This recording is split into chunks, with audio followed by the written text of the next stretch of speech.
Some among them were potentially dangerous. Most were loyal.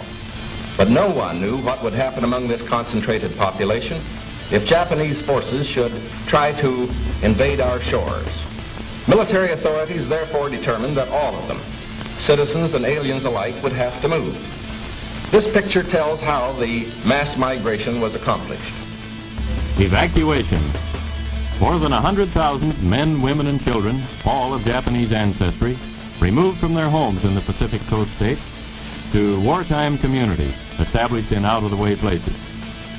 Their evacuation did not imply individual disloyalty, but was ordered to reduce a military hazard at a time when danger of invasion was great. Two-thirds of the evacuees are American citizens by right of birth. The rest are their Japanese-born parents and grandparents. They are not under suspicion. They are not prisoners. They are not internees. They are merely dislocated people, the unwounded casualties of war.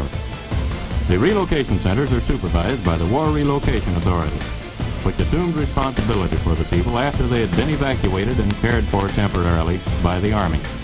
A relocation center, housing from 7,000 to 18,000 people, the entire community bounded by a wire fence and guarded by military police, symbols of the military nature of the evacuation. Each family, upon arrival at a relocation center, was assigned to a single-room compartment, about 20 by 25 feet. Barren, unattractive. A stove, a light bulb, cots, mattresses, and blankets. Those were the things provided by the government.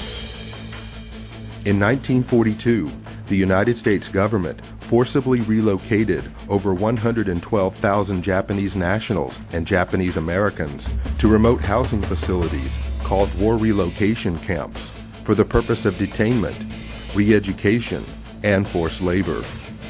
Of those interned, 62% were United States citizens. President Franklin Roosevelt authorized the internment with Executive Order 9066, allowing military commanders to designate military areas as exclusion zones.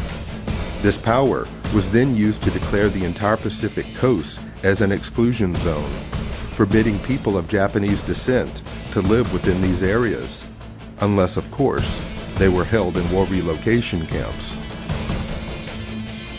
In 1944, the Supreme Court upheld the constitutionality of these exclusion zones, and in 1945, after 2.5 long years of imprisonment, the interns were finally released.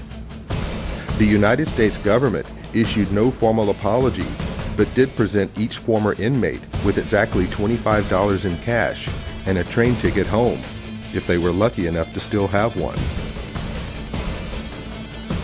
43 years later, in 1988, President Ronald Reagan would sign a bill that formally apologized for the internment of Japanese Americans on behalf of the United States government, and finally granted reparations to survivors. The language of the bill stated that government actions of the 1940s internments were based upon 3 criteria: racial prejudice, wartime hysteria, and a failure of political leadership. So what is most important in this bill has less to do with property than with honor. For here we admit a wrong. Here we reaffirm our commitment as a nation to equal justice under the law. In 2001, following the attacks of September the 11th, our government again went into open roundup mode, detaining and imprisoning thousands of United States citizens, again seemingly based upon the same 3 criteria used to intern Japanese Americans: race prejudice, war hysteria, and a failure of political leadership. Let there be no argument. The United States government has put its own citizens in detention centers. The justifications for doing so range from personal prejudices based upon political and religious grounds to wartime frenzies and fears of future terrorist attacks. In a time of great crisis, the impossible becomes possible. Is it possible that internment camps are being built in the United States today? Is it possible that history will repeat itself?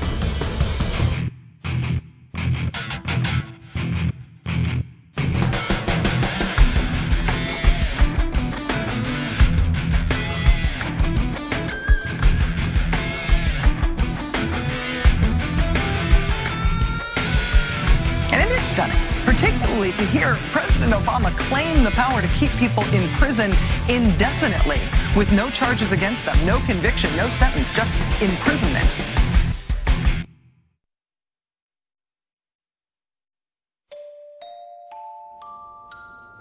Well, we used internment camps here in the United States during World War II, and we interned Japanese Americans, or Americans, I should say, to be more correct, Americans of Japanese descent.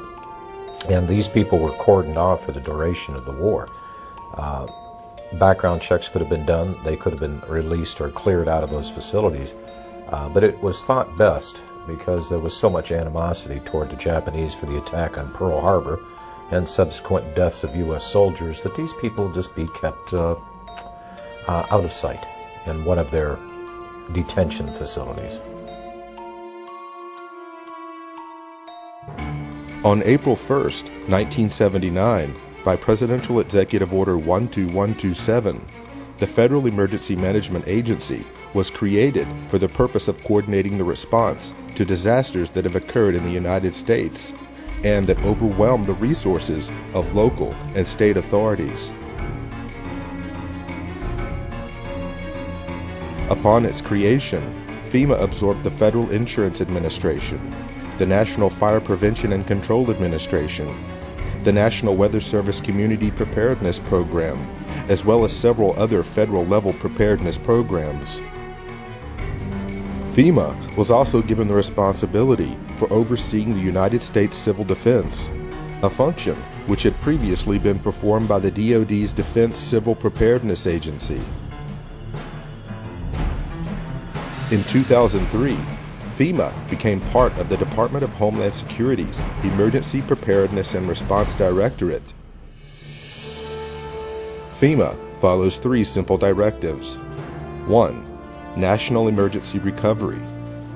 2. Continuity of government. And 3. Combating perceived threats to the existing social and political order.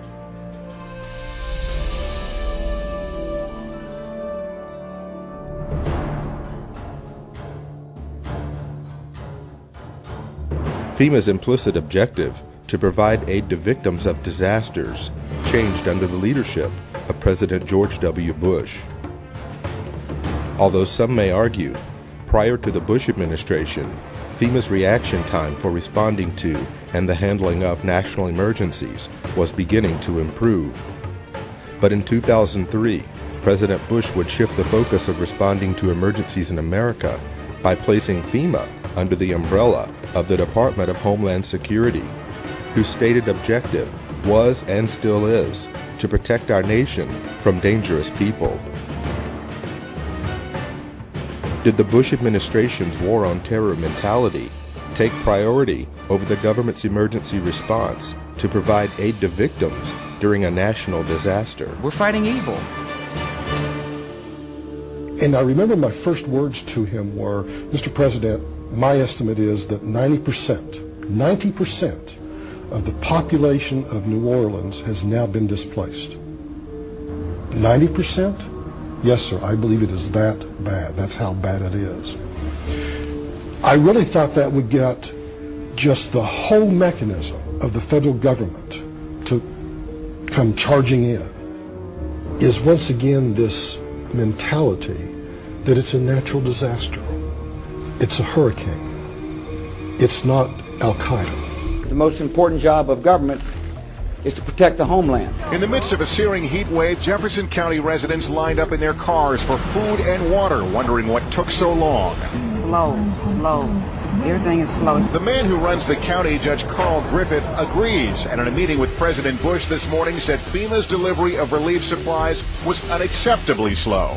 To save American lives, we must be able to act fast. A real distrust of the federal government, especially with the levee system, because now the Army Corps has pushed that date back now to 2011. It was supposed to be up by 2010. As requests for emergency assistance poured in after Hurricane Katrina, one applicant listed this as his address, the Greenwood Cemetery in New Orleans. FEMA promptly issued a check for $2,358 for rental assistance. That's just one of thousands of examples of alleged fraud and abuse described in a new report by the investigative arm of Congress. Cost to taxpayers about $1 billion. The examples are so egregious that what they tell us is that FEMA didn't perform even basic checks to safeguard taxpayers' money. Well, today the outrage spread to Congress where House members accuse FEMA of a cover-up. 2 years after Katrina, 76,000 FEMA trailers are still being used to house families who lost their homes. Many of the trailers have high levels of formaldehyde, which can result in dangerous respiratory problems. 3 of my children began having severe nosebleeds several times a week. It got so bad that this past Tuesday I actually had to go to the emergency room. Several deaths may well be linked to toxic levels of formaldehyde gas. It is a sick organization. And it has totally lost the confidence of the people of America. Overnight, FEMA decided to stop issuing debit cards at Houston shelters, but almost no one there hoping for a card had any idea. Pile everybody up in the van and come up here, and we can't even get what they said we was going to get. Even Houston's relief coordinators told FEMA a heads up would have been helpful. We just made sure everyone understood that every time they change their mind in Washington, D.C., it affects people here that are trying to deal with tens of thousands of people. We're talking about damage from Hurricane Rita last year, 2 devastated schools and kids and parents waiting for help. A few months ago, the folks at FEMA told the schools, one in Iberia Parish and one in Vermilion Parish in Louisiana, that they would get millions to relocate to higher ground. FEMA even helped them draw up the plans. And then FEMA took it back. Endless delays, he says, caused by FEMA, which just last week delayed money for rebuilding yet again. They're more worried about their own positions in FEMA, their own salaries, than the recovery process down here. There is a new hitch to report about those infamous FEMA trailers. After spending nearly $3 billion taxpayer dollars to buy them, it turned out many went unused, and now FEMA is unloading them at bargain basement prices while other people need them.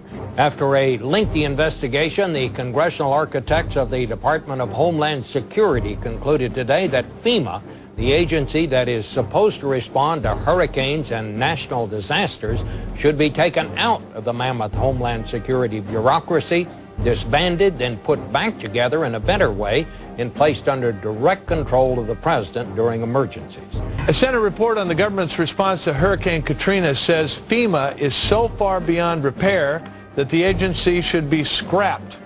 It said that agency failed, in its view, to anticipate and then respond to Katrina. FEMA is discredited, demoralized, and dysfunctional.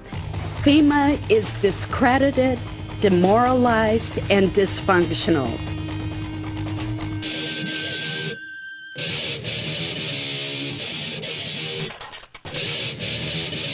In the mid-1970s, the discredited federal government was more scared of the public than ever, coming off the years of Richard Nixon. And so 2 Cold Warriors inside the White House of Gerald Ford began to bring back some of the Cold War ideas of an executive takeover of the United States through a emergency federal agency. And those individuals were Donald Rumsfeld and Dick Cheney. And so really what we see being set up by Jimmy Carter in 1979 is just a continuation of federal policy to expand a federal takeover plan for continuity of government. And so that's what the Federal Emergency Management Agency was really set up for.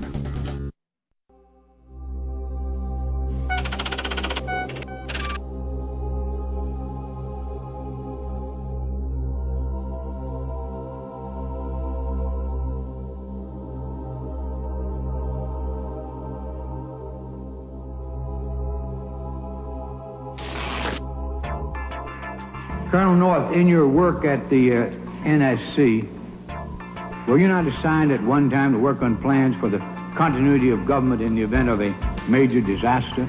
Mr. Chairman. I believe that question touches upon a highly sensitive and classified area, so may I request that you not touch upon that, sir. One of the programs that got exposed during Iran-Contra was Rex 84. And Congressman Jack Brooks, in those hearings, brought up the fact that in reality, FEMA was a cover for a huge continuity of government program in case the American people ever rebelled. And that was the architecture or the blueprint for the illegitimate shadow government to fully take over the functions of the entire federal government, suspend the Constitution, suspend the Bill of Rights, and arrest whoever they wanted to. And FEMA was going to control the camps that the people were going to be put into. And FEMA would be the main governmental institution with different directors over every agency. And now when you watch FEMA on television, it's always a colonel or a general or an admiral in uniform who's over the different departments. The martial law portions of Rex 84 were outlined in a 1982 memo written by FEMA Deputy John Brinkerhoff. Martial law was to be declared in the event of a national crisis, yet the plan did not define the term national crisis. The plan allowed FEMA to take control of both federal and state governments, appointing military commanders to replace duly elected officials. The plan also called for the rounding up of at least 21 million American Negroes for delivery to numerous military bases converted into prison centers, also known as FEMA relocation camps. Why? Because at that time, African Americans were classified as one of the largest threats to the continuity of the federal government. Who does the federal government consider the biggest threat these days? The convergence of globalization and technology has created a new brand of terrorism. There were persons who, for whatever reason, came to view their home country as the enemy. The kind of right-wing, religious-based domestic terrorism. Disturbing news tonight about homegrown terror. Part of this is big change in the White House, a new cultural experience, and some of the crazies are coming out of their closet. Right now, it looks like there is no connection between the men arrested and any known terrorist cell. Homegrown. Homegrown, I should say. Folks, we've got a very serious situation here. I'm holding what is called the right-wing extremism, current economic and political climate, fueling resurgence and radicalization and recruitment. And in it, we talked about the fact that they define pro-lifers as domestic terrorists. They put this in a Department of Homeland Security document, this official assessment, now saying pro-lifers, people that believe in end-time prophecies, people that are opposed to the administration's position on immigration, those of us that are standing up for the sanctity of life and for the sanctity of marriage, all of those are now potential, and this is what they're saying, domestic terrorists. It's a terrorist next door that could be our bigger threat. They call people who believe in the sanctity of life, who believe in owning firearms, who believe in serving their country in the military and coming back, who are very concerned about the policies that this nation is embarking on, spending too much money, taxing too much. It's all listed right here. These are the domestic right-wing extremists. 1 million names under the watchful eye of the United States. America's so-called terrorist watch list has hit the record number according to one of the country's most prominent civil liberties groups. That's a lot of people to keep track of. They're adding new people all the time. It's a secret list that you don't know really quite how one gets on and you don't know how you get off. They're coming out and profiling huge groups of people. You know, if you voted for a certain political candidate, you should be considered a potential threat. And you couple that with things like the Patriot Act, where if you are a threat in their eyes, you can be held without access to judge, jury, and without access to a lawyer or even to your family. That's very concerning because we've watched our country go through and do this to brown people, you know, overseas. They're rounding up enemy combatants and they're putting them in camps and they are torturing them. That is a fact. We know that. In May 2007, President Bush signed the National Security Presidential Directive 51. The unclassified portion of NSPD 51 states that in the event of catastrophic emergency, a cooperative effort among the executive, legislative, and judicial branches of the federal government, coordinated by the President, will replace normal governmental procedure. Most Americans would agree that it would be prudent to have a plan to provide for the continuity of government. They have such a plan. They introduced a little sketchy public version that's clearly inadequate and doesn't really tell us what they have in mind. But they said, don't worry, there's a detailed classified version. But now they've denied the entire Homeland Security Committee of the United States House of Representatives access to their so-called detailed plan to provide for continuity of government. They say, trust us. Trust us? George W. Bush or Barack H. Obama, the corruption, the tyranny just expands like PDD 51, where the president says, Congress, you have no authority over any way the government runs ever again during an emergency. The presidency runs everything. You are literally titular. You are a figurehead. You are ceremonial. And congressmen then on the Homeland Security Committee, as high a level clearance as the president, said, we want to see the entire PDD 51. And the White House says, no, you don't get to see it because PDD 51 removes you from that process. This is high treason against the people. It is high treason to have the executive telling the Congress, you can't see Presidential Decision Directive 51. You can't see its accompanying executive order. You don't have any authority over anything anymore. FEMA is dysfunctional. This is high treason against the people.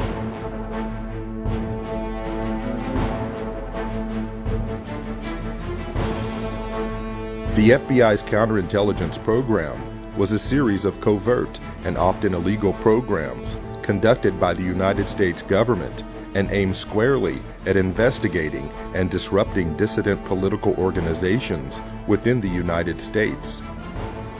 According to a Senate Select Committee study chaired by Senator Frank Church, and including such members as Phil Hart, Walter Mondale, and Barry Goldwater, the FBI's motivation for conducting these programs was protecting national security, preventing violence, and maintaining the existing social and political order.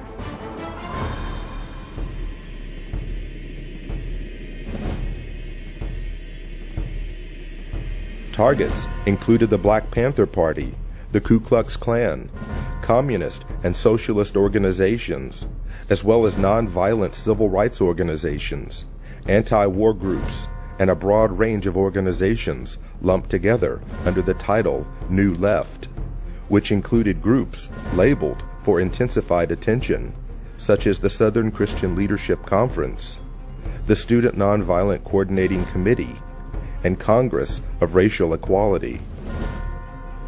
Over the course of 4 presidential administrations, FBI Director J. Edgar Hoover ordered FBI agents to expose, disrupt, misdirect, discredit, or otherwise neutralize the activities of these movements and their leaders. Speakers, teachers, and writers, even individual student demonstrators with no group affiliation, were all fair game. Individual case studies revealed that the FBI was successful in preventing the distribution of books, newspapers, and periodicals. They prevented groups from forming and disrupted peaceful demonstrations and large anti-war marches, as well as denied groups and organizations facilities to hold meetings and conferences. According to attorney Brian Glick in his book War at Home, the FBI used 4 main methods for their counterintelligence program. Number 1, infiltration, getting agents on the inside in order to undermine trust and scare off potential supporters. Number 2, psychological warfare, planting false media stories, forging correspondence, making anonymous phone calls, spreading misinformation about meetings and events, setting up pseudo-movement groups run by government agents, and manipulating and threatening parents, employers, landlords, school officials, and others to cause trouble for activists. Number 3, harassment through the legal system. The FBI and police abused the legal system to harass dissidents and make them appear to be criminals. Officers of the law gave perjured testimony and presented fabricated evidence as a pretext for false arrest and wrongful imprisonment. They also discriminatorily enforced tax laws and other government regulations. Number 4, extralegal force and violence. The FBI and police threatened, instigated, and themselves conducted break-ins, vandalism, assaults, and beatings, all in the name of maintaining the existing social and political order.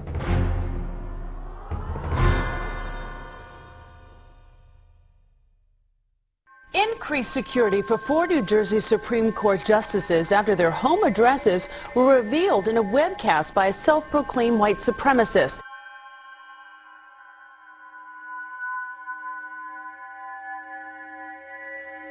Welcome to the Hal Turner Show. Doesn't a noose symbolize hate, bigotry, division? Justice.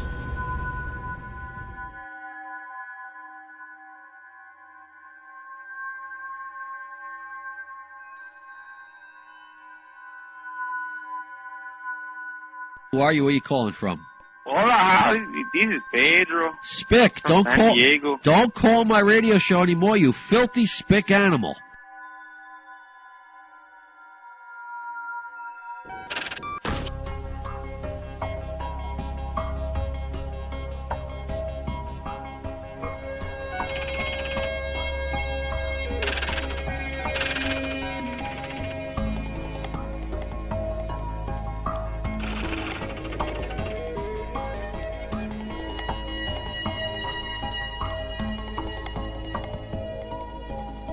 People were being profiled and stopped if they had certain kind of bumper stickers on their car, like a Ron Paul bumper sticker or a Chuck Baldwin supporter.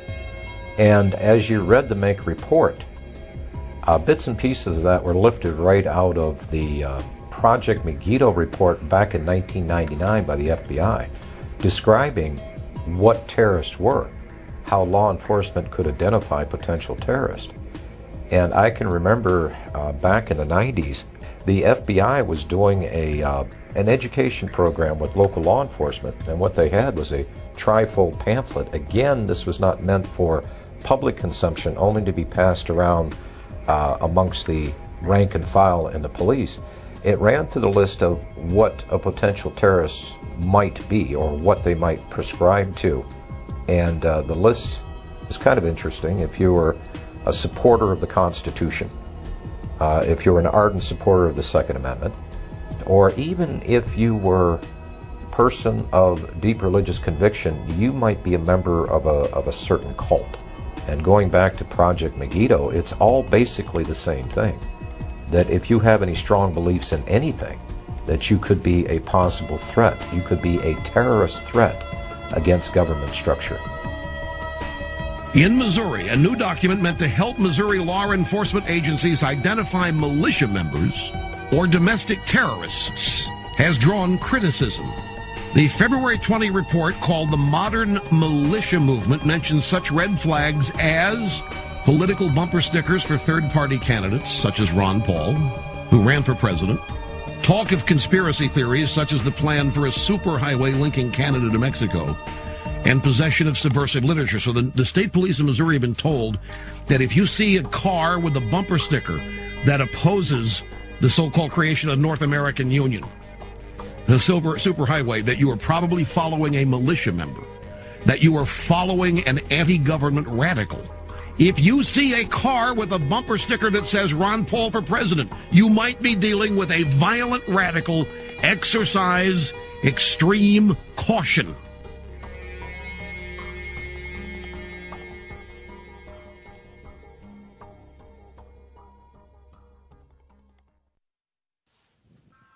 You're watching Camp Fema. We're going to go back to the film here in just a moment.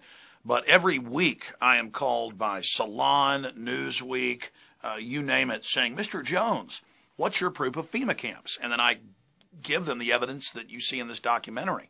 And we go over the Military Commissions Act and the fact that Halliburton was in the Houston Chronicle and Wall Street Journal getting huge government contracts to build these camps. And there's been congressional hearings about it. And they have the National Emergencies Centers Act. And they're introducing legislation to be able to arrest citizens and strip them of their citizenship and their rights and hold them in detention centers. We know about black sites and ghost sites overseas. And all of this evidence is in the film Camp Fema. It is vital that you share this link with everyone you know, and that you also support the filmmakers by getting a copy of Camp Fema American Lockdown at campfema.com or infowars.com. And, of course, you can also download it in super high quality at prisonplanet.tv. Again, ladies and gentlemen, we are turning into a high-tech police state. They are setting up all these secret police powers, and Camp FEMA American Lockdown is something every American needs to see, but also people in other parts of the world, because this global corporate system is setting up the exact same type of archipelago of secret camps all over the world. And the same producers of Camp FEMA, William Lewis and, of course, Gary Franchi, have also released Don't Tread on Me, Rise of the Republic, that shows how the states can take back our nation and the difference between a republic and a democracy. Please support the filmmakers so they can make future documentaries by getting the DVDs at Infowars.com or CampFEMA.com. Now back to Camp FEMA.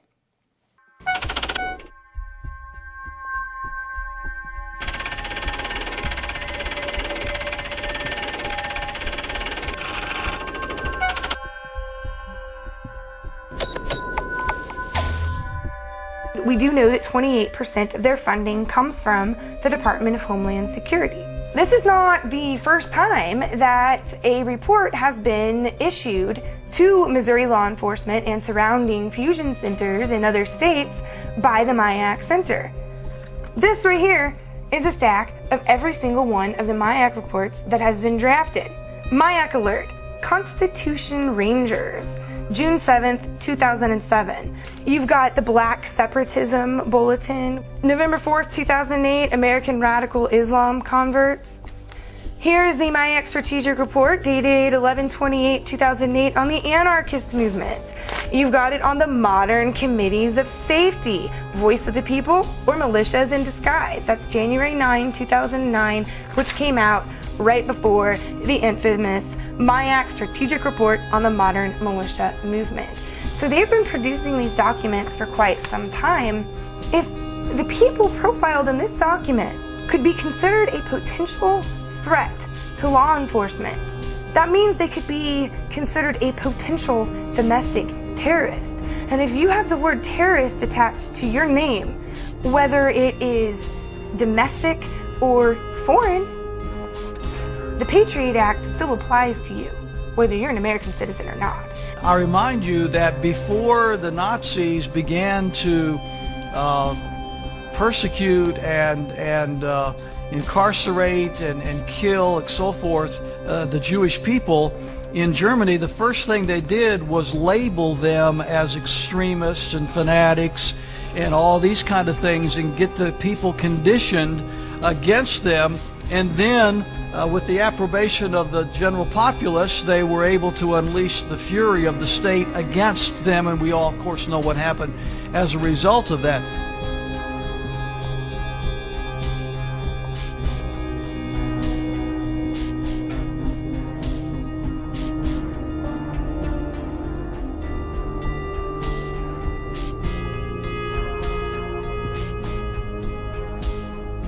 Is that the face of a terrorist that they had to know where that cash came from? Again, it's turning more into fascism. It's one thing for them to make sure you don't have a gun or a bomb in your pocket. It's another thing for them to not like a book. You know, this shows you the danger of profiling. Maybe he was profiled because he had a Ron Paul bumper sticker. An anti-tax demonstration is scheduled for downtown's Keener Plaza April 15th, but charges are flying that one of the organizing groups is an extremist anti-government group. The Southern Poverty Law Center and the Anti-Defamation League have their own opinions about the Constitution Party. I think we'd consider it a fringe right-wing political party that we consider to have extremist roots. When we talk about the New World Order, it is mimicking, if not duplicating, language that comes out of organized white supremacy. The elites have said that they want to have a final revolution, that they know the public's going to revolt against them, so that's why they've scientifically set up the surveillance grid, the cashless society. This whole continuity of government system is designed to suppress and control the people of America. Northcom, the Pentagon, the military are all announcing their number one job now is fighting the American people. They're saying the number one terror threat is veterans and gun owners and conservatives and libertarians and Ron Paul supporters. And I've been sent secret Army documents. We call the phone numbers, and they're accurate and real, where I'm being watched at In the Fed protest, where we peacefully go out and demonstrate. And now even the ACLU has written letters saying, why is the Pentagon watching U.S. citizens? Why are you listing any protest as an act of terrorism? The real terrorists are the people that have hijacked our nation that would dare say the First Amendment is terrorism.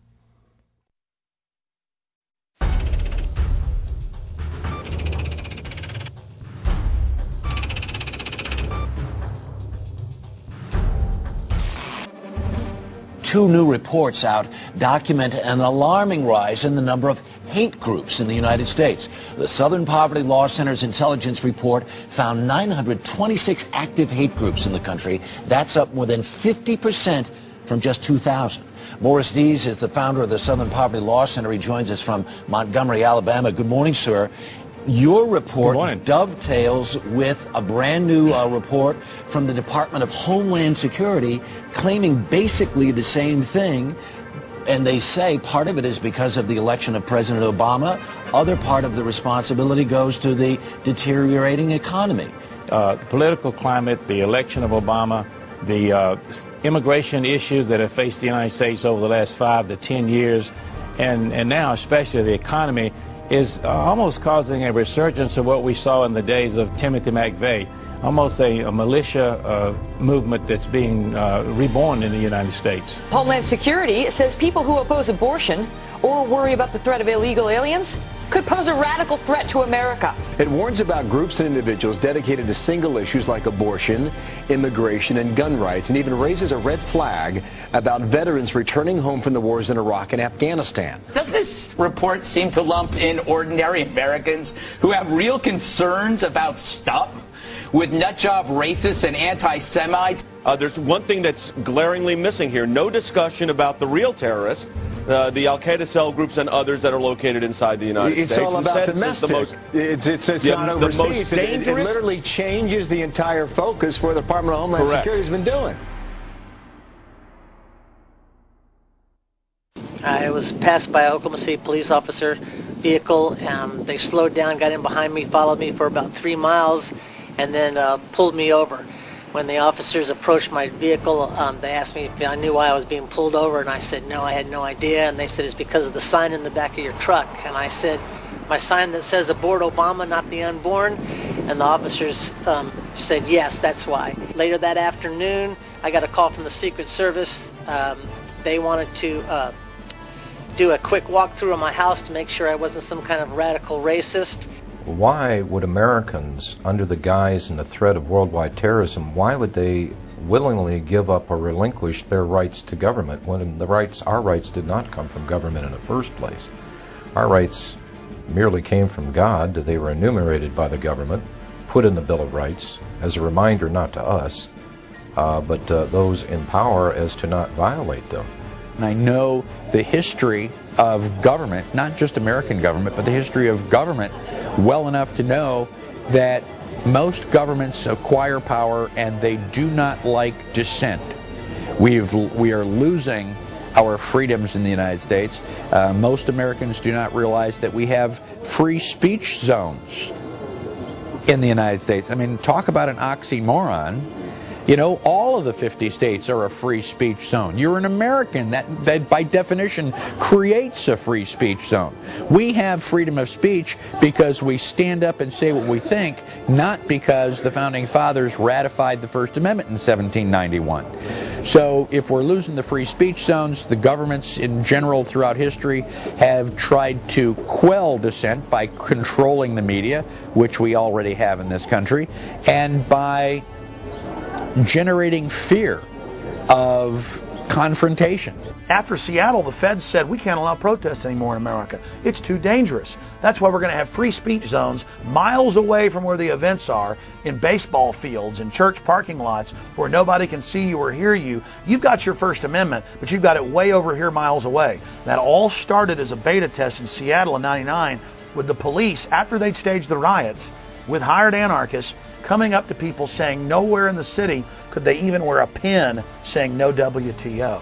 And the police say, hey, First Amendment is suspended in Seattle, and the news pushed it like it was a good idea and the right thing to do. The lines are open. This is First Word, ladies and gentlemen. At 877-367-2526. Whatever's in your head, call and share it at this moment. Hello. Yeah, how you doing, Al? My name's Austin from Florida. I was recently looking around on the Army's website, Army.mil, and I came across this document called the Civilian Inmate Labor Program. This was put out in 2005, and I was just like reading over the first couple pages.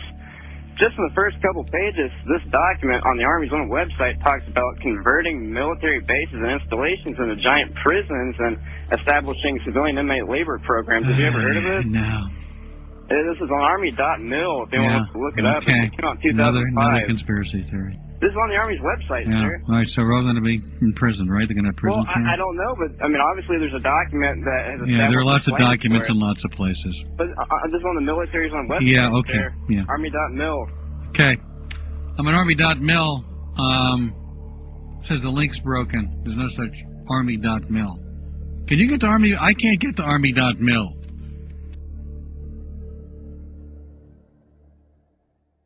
Army Regulation 210-35.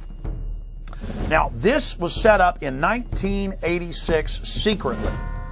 And for 10 plus years, it was secret. And in 1997, Bill Clinton declassified this, and we were the first major radio show to cover it. Since then, it's been expanded. This lists 12 camps to hold American citizens that have been built by the United States Army. And ladies and gentlemen, some of these facilities have U.S. citizens in them now. But it's all being done administratively. To beta test the Army running camps, they did deals with the federal government and now states to take prisoners convicted in the civilian courts and to then stick them on U.S. military bases administered by the Bureau of Prisons but operated by the U.S. Army. So see, they're taking state and federal prisoners and sticking them under Army control and building these civilian inmate labor camps all under Rex 84 right out in the open, and no media will ever touch this.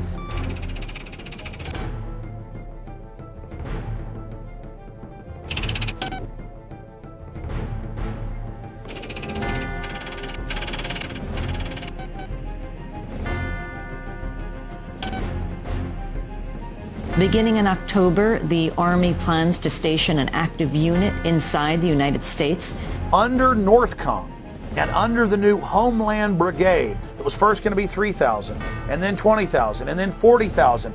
The 3rd Infantry Division's 1st Brigade Combat Team has spent 35 of the last 60 months in Iraq. Combat-hardened troops who've been running camps and centers in Iraq are now coming back to the United States to, quote, carry out law enforcement actions. The Army unit may be called upon to help with civil unrest and crowd control. There has been some concern and some misimpressions that I'd like to correct. The primary purpose of this force is to provide help to people in need in the aftermath of a WMD-like event in the homeland. This force has got no role in civil disturbance or civil unrest, any of those kinds of things.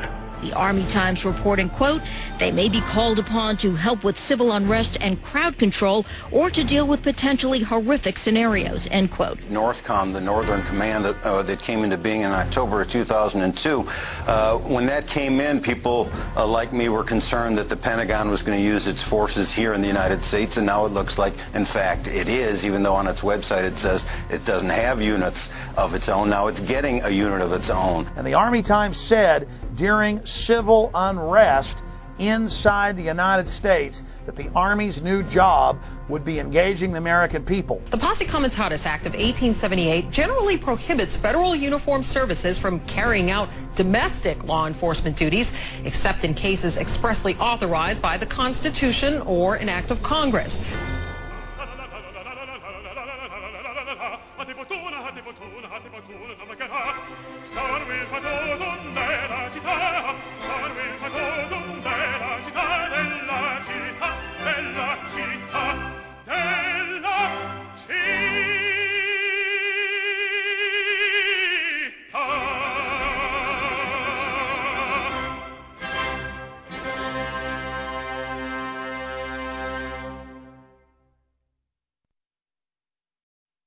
They can't just come in and say, you know, I want to see everything in your car, I want to see everything in your house, I want to go through your computer. You either have to voluntarily hand that over to them, or they have to have probable cause and get a warrant to do that.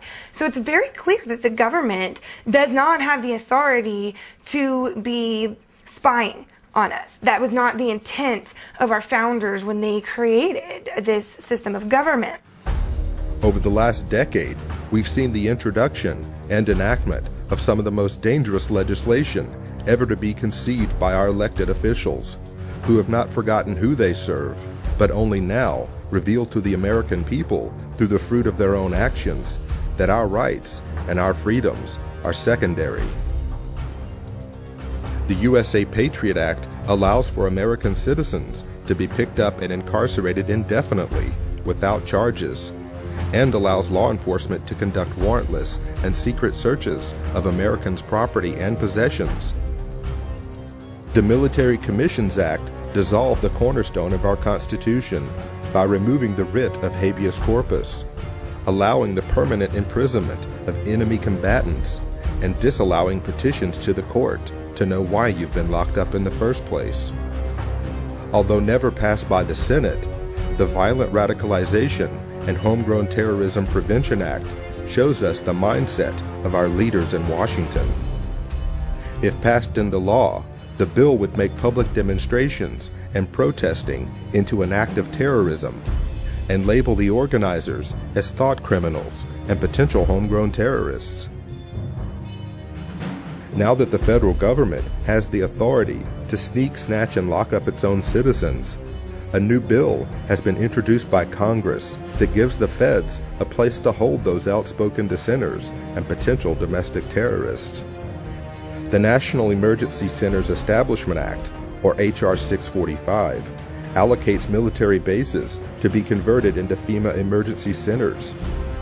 It also mandates that these camps be built complete with public works, medical, and educational facilities, just like the Japanese internment camps of the 1940s.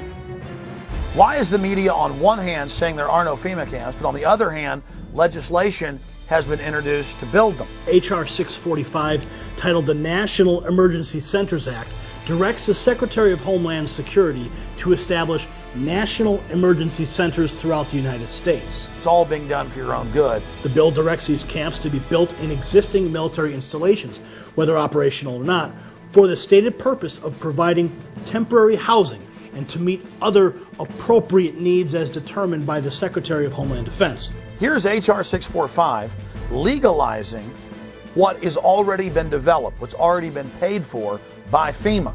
And that is these FEMA camps for everybody's safety, these FEMA camps for everybody's comfort, these FEMA camps that the people need during emergencies. The government doesn't build things that are not needed or that there aren't contingency plans that say there's a reason for them. Also, it's been reported by WorldNet Daily that the Department of Homeland Security has already awarded nearly a $400 million contract to Halliburton to build some temporary detention centers on an as-needed basis. We know this is their main attack profile, is old, shut-down bases. And so you go point them out and go, look, the barbed wire's facing in, or look, this is a designated FEMA camp. And they say, well, where are the people? Where are the people in the camp? The point is, it's a designated facility for that. Conceivably, these are the kinds of camps that could be used for political dissidents, just like occurred in Nazi Germany. I got a feeling in the next few years that you may start to see some American citizens end up in these camps for questioning the government. The president can declare a national emergency, and it can be anything. It can be a hurricane, or it can be political protests or civil disorders like we saw in the race riots. I think the government's anticipating that there's going to be a increased reaction against the economic downturn, and this could lead to the kinds of street riots and protests we've seen in countries such as France. If we do not have a government which is controlled and limited by the Constitution, then our personal motives and preferences are irrelevant. It doesn't matter if you have freedom of speech if you're in a FEMA concentration camp. It doesn't matter. You're certainly not going to be allowed to have a gun inside a concentration camp. And all of our rights are predicated on a free America. And if we don't have a free America, all of the other questions become moot.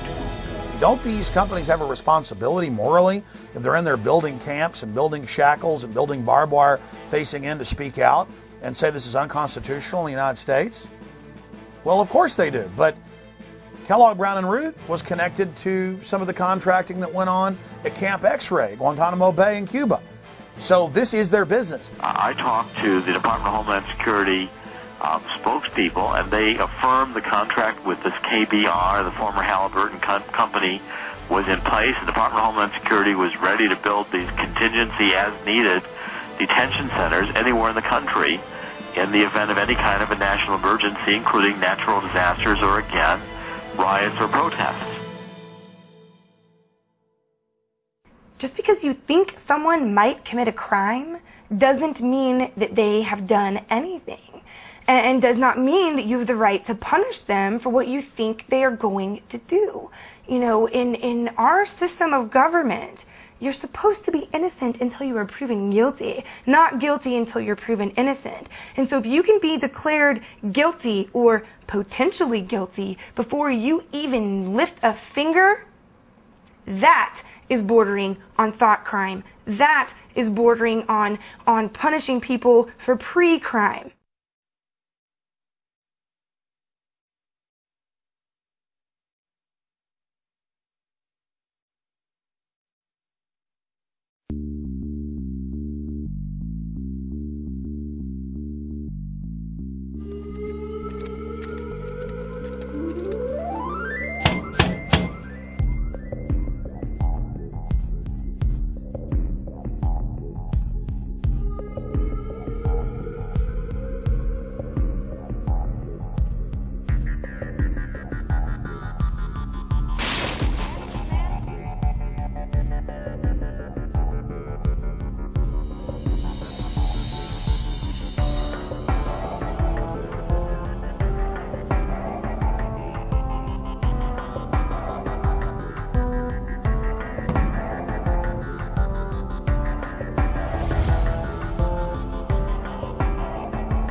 I never understood these words before the thought police showed up at my front door. Liberty isn't something that we touch or feel or grasp in our hands. You can't taste it or smell it or hear it. It doesn't have a particular shape or size or color.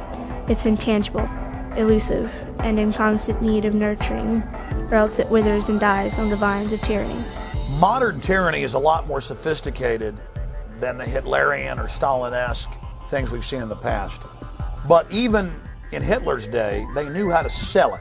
And they advertised the camps as, hey, look, people don't like you here in the Warsaw Ghetto. You're not allowed to have jobs. You're not allowed to work. Get on the trains. We're coming to take you to a safer place where you're going to be able to work and be amongst your own people. They put them on trains, took them to the camps, killed the old and infirm, worked the other people to death. And they advertised, hey, we're going to delouse you, going to give you a shower, march right in here.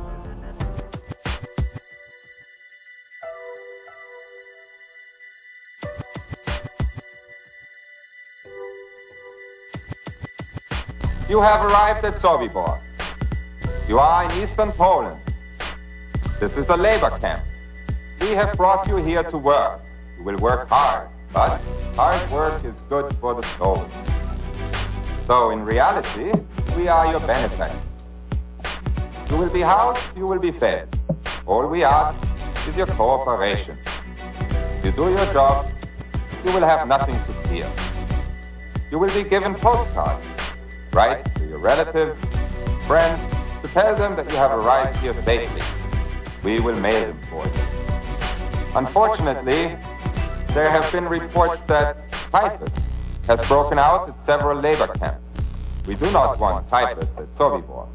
Therefore, first you will be taken to the shower facility, where you will each have a hot shower. Naturally, men and women will shower separately. Women will have their hair cut before they shower. While you are showering, your clothing will be disinfected. Remember, the better your behavior, the easier your stay will be.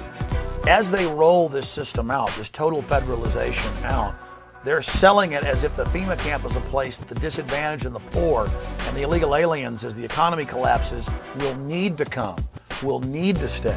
Now, in this more modern, sophisticated system, they're going to advertise the camps. They're going to show people getting the free concert, with a rock and roll star, or the Sunday night movie, or the free medical care, and they're going to be beating down the doors to get in the camps. Another way is to have an economic collapse that's fabricated.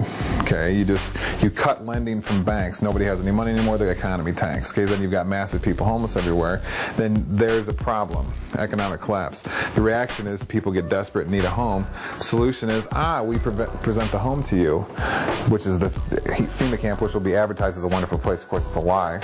So what you have there is they fabricate a problem to create reactions, which gives the solution they originally wanted in the beginning, which was to get everybody into the FEMA camps. That's how this is the story of history. It's happened over and over and over.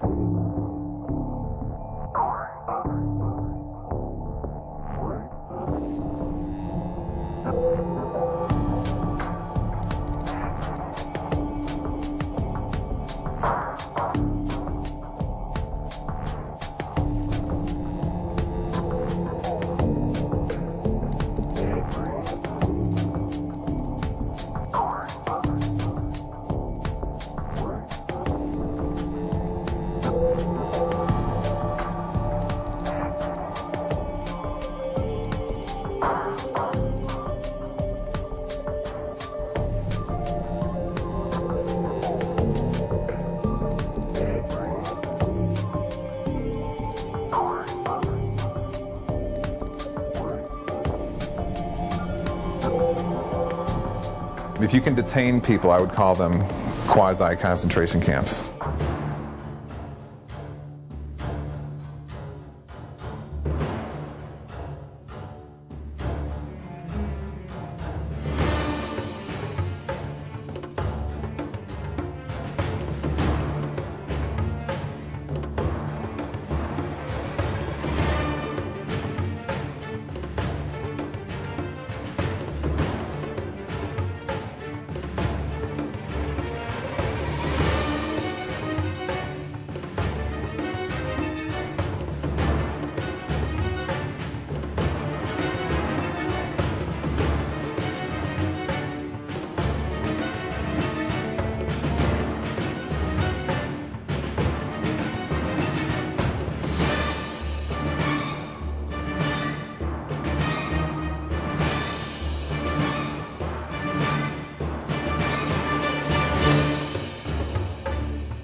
In 1999, American citizens were put in the Sandpoint Naval Brig outside of Seattle, Washington, and the news reported that FEMA was in control of the operation and was using the closed naval base as a mass prison. And the people were put in plastic handcuffs and taken indoors, inside warehouse areas that had barbed wire fences, porta potties, and cots. The same system we saw set up at Pier 57 a few years later in 2004 for the Republican National Convention in New York City. Convention protest groups are not happy with what they call a clandestine detention center. We discovered officers that had to spray tear gas to control one protest. And At least 4 officers held down another protester. The recent discovery of a makeshift jail in Denver's warehouse district is causing outrage among some. It's a warehouse filled with makeshift jail cells to be used if there are mass arrests. It was apparently constructed to hold DNC protesters. Those cages are for the safety of law enforcement agents and those who are arrested, but Recreate 68 calls this place a concentration camp, unfit and inappropriate. We don't need another gulag or stalag or prison, whatever you want to call it, to house people who just want to express an opinion of a better world. That's why we have the protest. This lot sitting right next to where we're filming right now, it's fairly big, comprising several acres. That itself we readily turned into a holding area by virtue of some concertina wire, some observation guard post, and a security ring. Doesn't take much. It can be a sports arena. It could be abandoned airports. It could be abandoned military facilities. Any place that you could set up a security perimeter could be used as a temporary internment camp.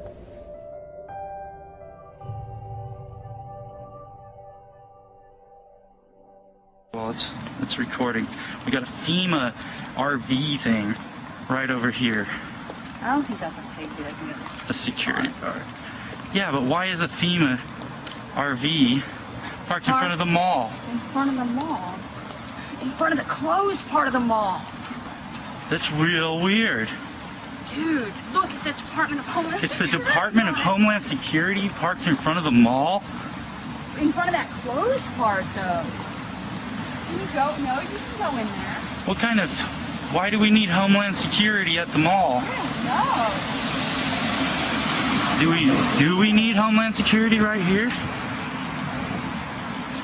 Look, it says it right there. That says U.S. Department of Homeland Security. And why are they parked in front of the mall? Oh, man, that's what I want to know. What are y'all doing here? We just thought. I just want to know. I want to know what y'all are doing here. Step outside. Will you tell me what's going on? I will be more than happy as soon as you step outside. Sure.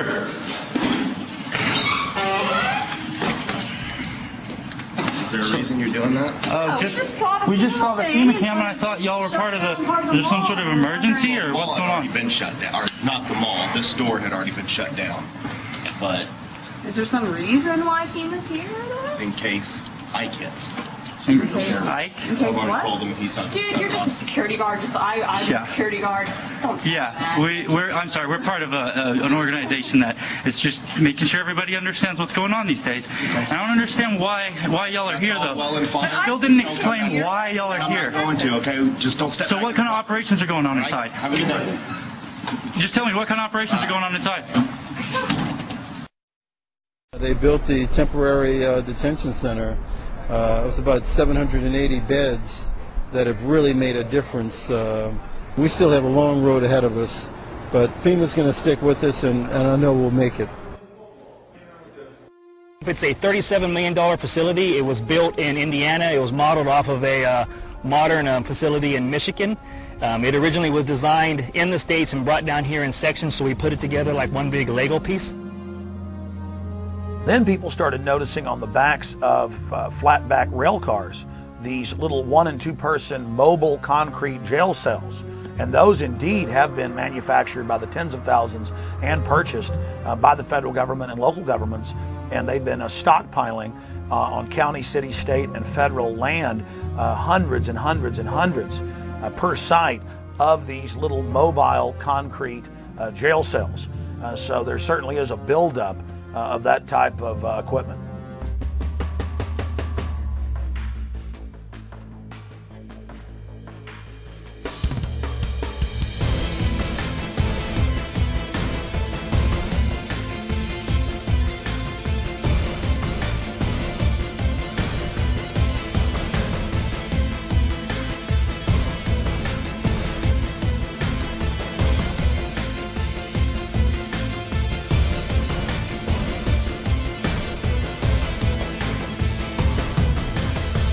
Several years ago, the military issued a challenge to create a faster and better razor tape. They wanted a barrier that would be at least 50 inches taller than the standard fence and one that could be deployed faster than 30 man-hours. Ulster County-based Cobra Systems is getting ready to ship the first batch of its express razor wire to the U.S. military. The system allows soldiers to lay hundreds of yards of wire from the back of a vehicle in just a few moments. This is more of an action of a country that has gone absolutely berserk, that they feel that they would have to jail their own citizens, that the government would fear its own people so much that they would be talking about detaining people or incarcerating them or vetting them or investigating them or whatever. This whole thing has been turned on its head. So anytime that you can demonstrate the power of government and you want to condition people into a way of thinking or to intimidate them or make them fearful, do actions that are going to put the fear of government and authority in people's hearts. Strike that chord and make them shut up. Just when people in this country should be doing exactly the opposite, because I don't even recognize this country anymore. Attention, attention, attention. American forces are here to help. Remain calm. We will not tolerate civil disobedience.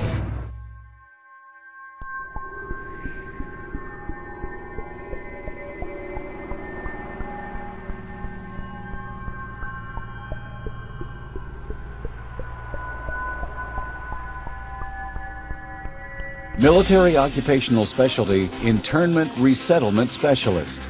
This MOS plays an integral role in providing a uniform system of handling prisoners and detainees. Trained as internment resettlement specialists to control and supervise detainees to ensure their humane treatment. For this job, the Army will train you to use specialized equipment to monitor activity, to conduct searches, and to inspect areas where prisoners work and live. Here, you'll train to in-process prisoners and detainees and to brief them on their rights. After your initial entry training and advanced individual training, you'll work long hours, day or night, in a garrison or field environment where you may practice emergency procedures, detect and confiscate contraband, and escort prisoners outside the facility. Military Occupational Specialty Internment Resettlement Specialist.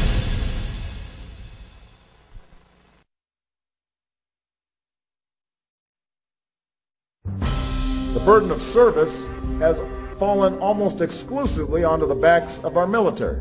And that's why I won't just ask for your vote as a candidate. I will ask for your service and your active citizenship when I'm President of the United States. Citizenship is not an entitlement program. It comes with responsibilities. A young person joining our military must know that we will only send them into harm's way when we absolutely must. We need to ease the burden on our troops while meeting the challenges of the 21st century. People of all ages, stations, and skills will be asked to serve. Because when it comes to the challenges we face, the American people are not the problem, they are the answer.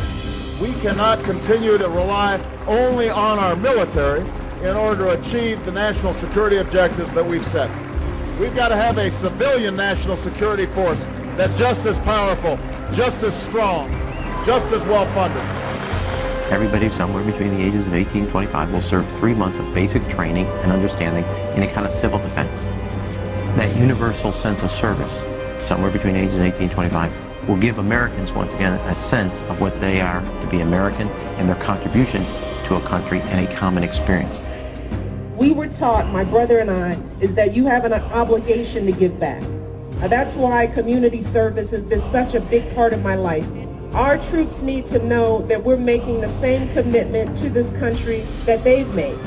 I love Obama.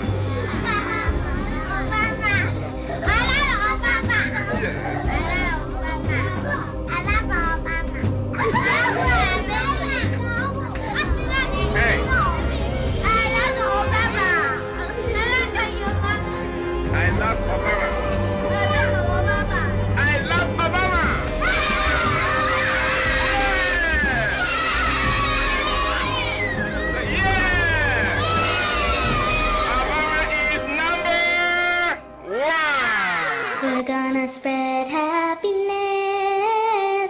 We're gonna spread freedom. Obama's gonna change it. Obama's gonna lead 'em.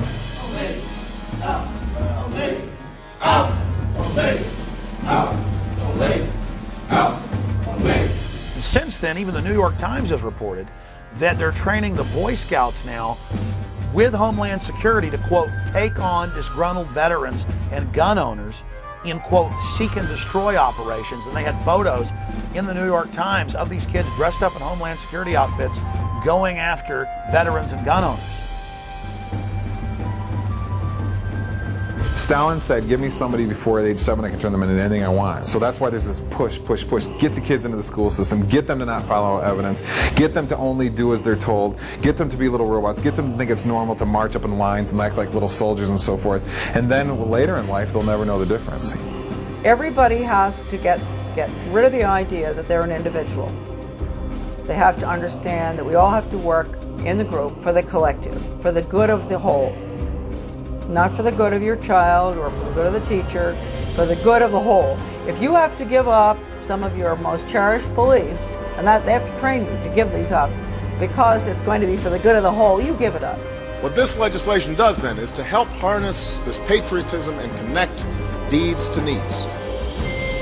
We cannot continue to rely only on our military in order to achieve the national security objectives that we've set.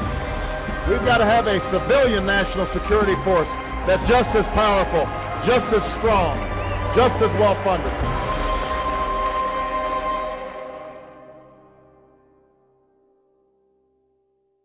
They've been turning on the American people and working against our interests for a number of years. And the people that you may be seeing that are going to be targeted to be put into these camps, these dissidents, these disenfranchised, disaffected people, the government would never, ever turn on the American people. They would never create a situation where they were so displeased with their government that the government may be forced to throw these people in concentration camps. They'd never do that, would they? My name is Sam Ozaki. I'm a native-born American citizen, Los Angeles, California, along with about 120,000 other persons of Japanese ancestry when Franklin Delano Roosevelt signed Executive Order 9066. We were all rounded up like cattle and placed into America's concentration camps. They had designated areas where people would report, and they were transported by bus to they called them assembly centers. They didn't have facilities to house 120,000 persons, so they took over racetracks, fairgrounds, places like that. Work in the camp was slave labor. In fact, they had us making camouflage nets for the United States Army. Now that was absolutely slave labor. Later on, I said we should all have refused to work and then let the Army and the government come in and do all the chores that had to be done. But as I said, we had lost all our, not only our life and liberty, but also our finances. You know, when you think about it later on, we were not much better than Hitler. On the other hand, we have to say that at least we were not gassed and murdered like the thousands that were killed, millions really, in Europe. Although I have to say that there were at least 10 persons shot and killed by American guards simply because they got too close to the barbed wire fence that was surrounding the camps. Native-born American citizens like myself were denied life, liberty, and the pursuit of happiness in total violation of all the Constitution, the Bill of Rights, and so forth. Every morning the children would stand up, face the American flag with liberty and justice for all. You know, psychologically, it really affected us. That's why, for example, I mentioned earlier on that there were many parents who never even told their children that they had been in concentration camps because they were ashamed. We should not be ashamed. It was the United States government that should be totally ashamed of their behavior and putting 120,000 persons of Japanese ancestry in America's concentration camps. And you have to be alert because it can happen again.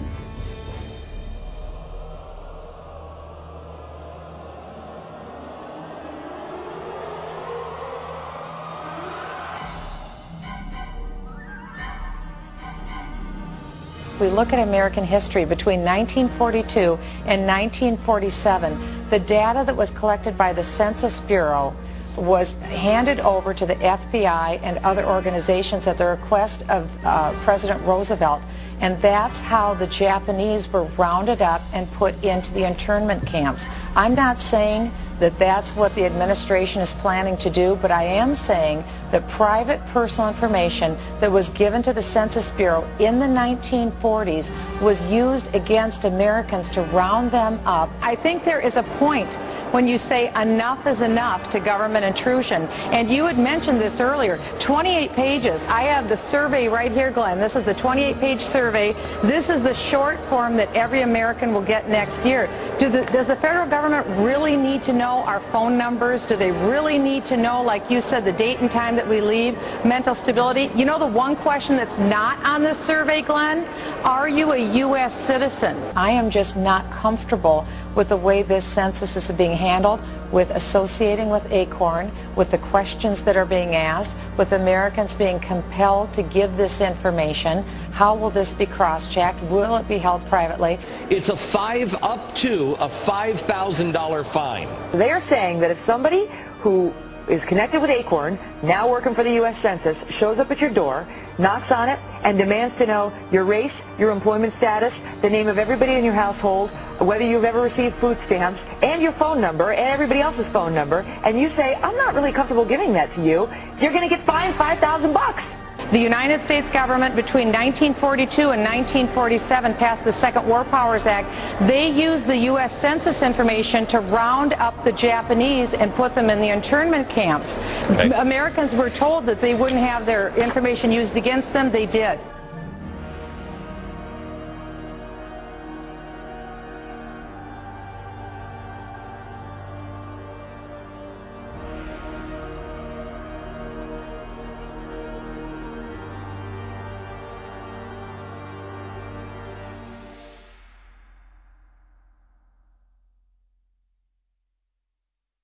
Well, one of the things that we're fighting here in Oklahoma City, we have a radio show called Radio Free Oklahoma, and we try to get the information out about the upcoming swine flu vaccines. You hear that Northcom is coordinating with Fema to work for the mandatory vaccinations. There's all the legal framework in place through the Patriot Acts and the Emergency Medical Powers Act to force these vaccines on people. And then if you deny it, you know, where are you going to go? Well, they say that you can be charged with a felony or put into a quarantine area. Now it's starting to come into view how these camps could be used. Well, today we're in a circumstance where the economic and the political dynamics are pushing America and the whole world into a crisis dynamic. This crisis is being created through the process of sustainable development policy. Several things are occurring. One is that our system of justice is being changed. We're shifting from equal justice, where every human being has certain unalienable rights to life, liberty, and property, etc., to a system of social justice where no one has any such right, but where people are judged based upon the group that they're part of. Previously, there have been several reports, such as the MIAC report in the state of Missouri, but this is the first time that a report such as this actually named individuals.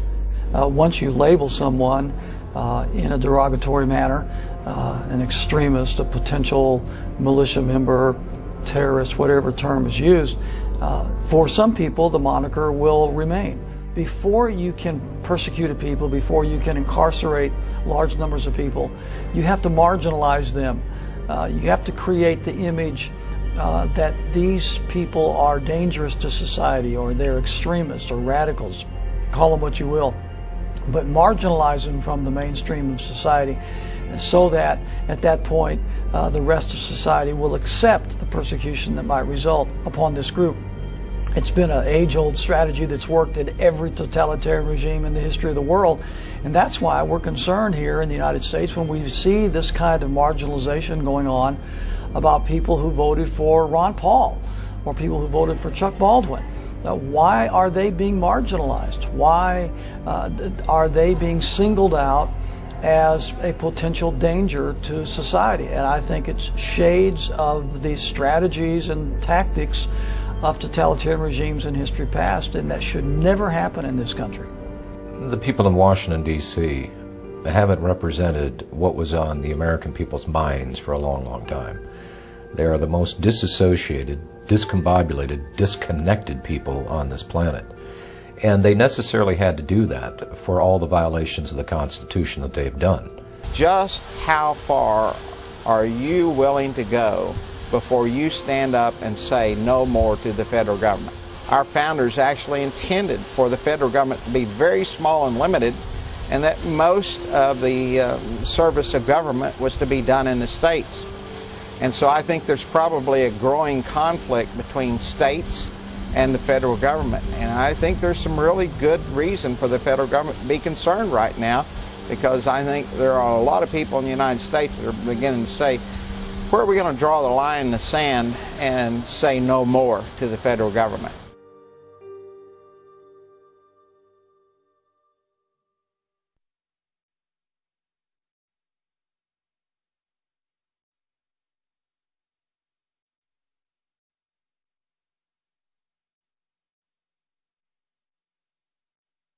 Every generation faces tyranny. Every generation faces corruption and is forced to stand up against it or become enslaved. Our ancestors fought and died so that we'd have the little bit of liberty we have now. It is a sacred treasure. And from liberty comes all prosperity. The human race is depending on all of you out there that are seeing this information to educate yourself on the facts presented in this film and then to take action. We've got to forget about Washington, D.C. I think Washington, D.C. is too far gone. It's a cesspool of iniquity. I think it's totally and thoroughly corrupt. It doesn't matter which party you put in charge of the White House or Congress, nothing of substance changes. I really think the power and strength of the people rests where it always has rested, and that is with the states. So we need to start putting some teeth into our state laws, and we need to be electing sheriffs that are going to protect us from federal agents when they initially don't understand this because their civics lessons weren't very good in school. The 10th Amendment very clearly says any authority not granted to the federal government by the Constitution belongs to we the people and the sovereign states that make up this union. The states had all the power. They gave some few powers that are listed in the Constitution to the federal government and kept all the rest for themselves. Well, my first guest works for the people of Oklahoma, and he's trying to do right by them. But he believes it's kind of hard to do that when the federal government keeps butting into the state's business.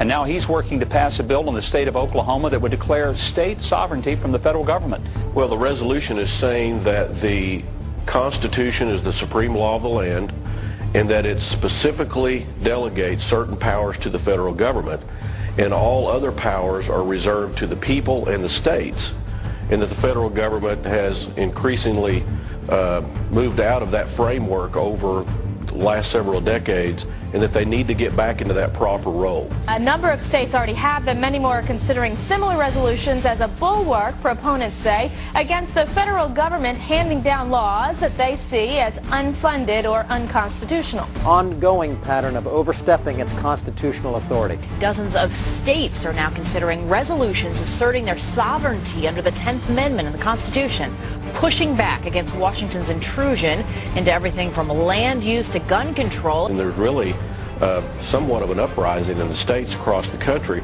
is this federal law called the Real ID Act. Texas appears ready to declare its sovereignty again. A resolution doing just that has the unabashed endorsement of the state's governor. I believe the federal government has become oppressive.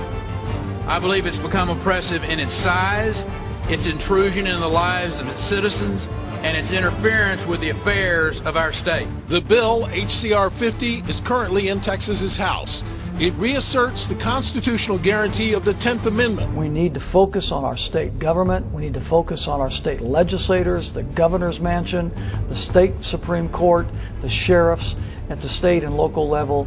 All these agencies need to be the focus of freedom-loving people.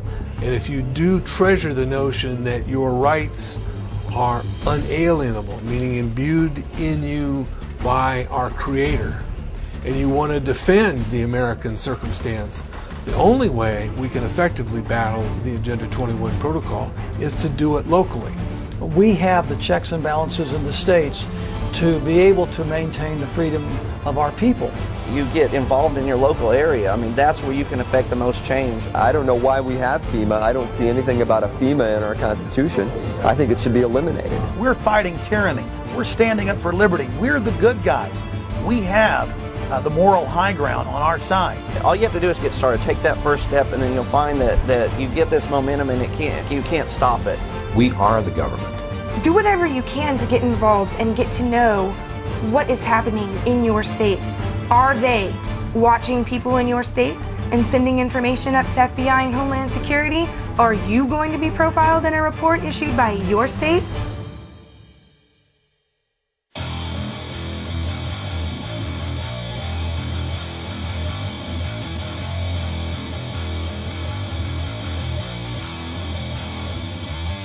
Just be alert, study your Constitution, learn all you can. I think there's certain basic organic documents that you need to become familiar with. I would start with the Mayflower Compact. The next one I would urge you to read is Patrick Henry's famous speech where he ended by saying, "Give me liberty or give me death." Certainly the Declaration of Independence is one it's a philosophical framework. The Constitution came along after that to be actually the blueprint or the framework of a building built upon the ideas espoused in the Declaration of Independence. You must read the Federalist Papers and the Anti-Federalist Papers, Northwest Ordinance, George Washington's Farewell Address. These are the organic documents from which we came, and it basically expressed who we were when we attained to greatness. It's who we need to go back to. On top of that, there are many other really important books to read to understand your enemy. And I would suggest The Shadows of Power by James Perloff, Creature from Jekyll Island by G. Edward Griffin. Another one actually written by one of the enemies, in my opinion, is Carol Quigley's Tragedy and Hope. So read those books, study and all to know what we are, but also equip yourself with understanding of who your enemy is, because we're in a struggle for our future at this point in time.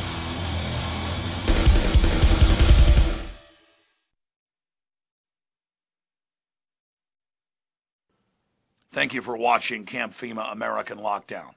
The information in this film is documented fact, but don't believe myself or the filmmakers. Research the information you've seen in this documentary and prove for yourself that it is a bona fide reality. And then please take action with this film and show it to everyone you know. And other documentary films available at campfema.com and infowars.com, like Don't Tread on Me, Rise of the Republic. When you purchase the films, you're also supporting independent citizen filmmaking and the alternative media that is now really discrediting the establishment. We have come so far together, and it's exciting for me to see other great filmmakers like William Lewis and Gary Franchi out there taking action. They couldn't have done this work without all of you out there supporting them, so I want to thank you.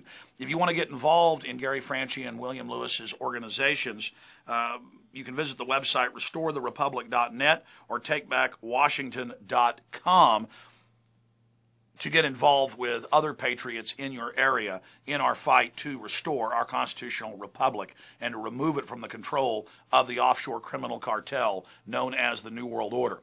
I would also encourage you to visit Infowars.com and PrisonPlanet.com, my news websites, and my syndicated radio broadcast, because we are continually covering the latest developments in the battle against the globalist. Thank you for watching Camp FEMA.